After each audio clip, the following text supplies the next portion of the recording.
আমি ডেকেছি মাঝিগণ, শুনুন মাঝিগণ, আমি মনে স্থির করেছি আমি আমার পুত্র শব্দ দরিদারি মাঝি নিয়ে আমি সিংহল বাণিজ্য করবো গমন।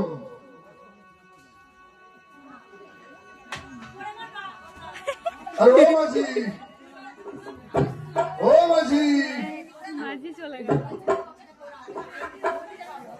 আর ও মাঝি ভাই, আর ও মাঝি, বাবা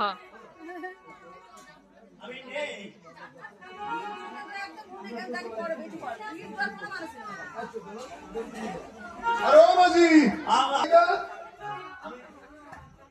যাবো না রে। কেন যাবো না মাঝি? আমার বউ ভাই চাষা শিঙি মাঝি পেটে যাবো না।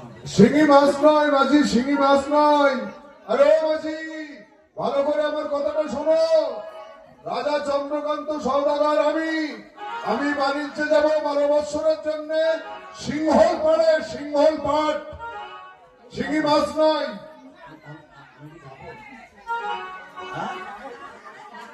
যাবো আমি গেলে তোমার ভালো হয়। আমি যদি বলি তোমার আরে বাতাস লাগে যাচ্ছি বলো, যাচ্ছি বলো, যাচ্ছি বলো। আমার কার সঙ্গে বের করি না। ও মাঝি আরে শোনো শোনো, বলুন। শিঙি মাছ নয়। আমি চন্দ্রকান্ত সওদাগর সিংহল পাড় বাণিজ্যে গমন করবো, তাই মাঝি মোল্লাদের ডেকেছি। যাবো না রে। কেন আগের যাবেন? বার আপনি আড্ডা ভাড়া কেটে পাইছেন। আগের বার ভাড়া অর্ধেক ভাড়া কেটে নিয়েছে, হ্যাঁ কিন্তু এত উচিত কাজ করেনি। আমি আমার মন্ত্রীকে দিয়ে তোমাদের সম্পূর্ণ ভাড়া মিটিয়েছিলাম। আচ্ছা শোনো মাঝি, এবার তো তোমরা ভাড়ায় যাবে, তা আগে থাকতে চোখাচুকি করে নাও। হ্যাঁ চোখাচুকি করে নেবো।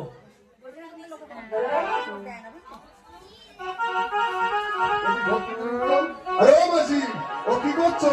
আরে ছেলে টুটি দিচ্ছি। সিলেট মুছে নিচ্ছ? হলো না পাঁচশে আড়াইটা 3.5 32 কাটা না। বেশ তাই হবে মাঝি, তাই হবে।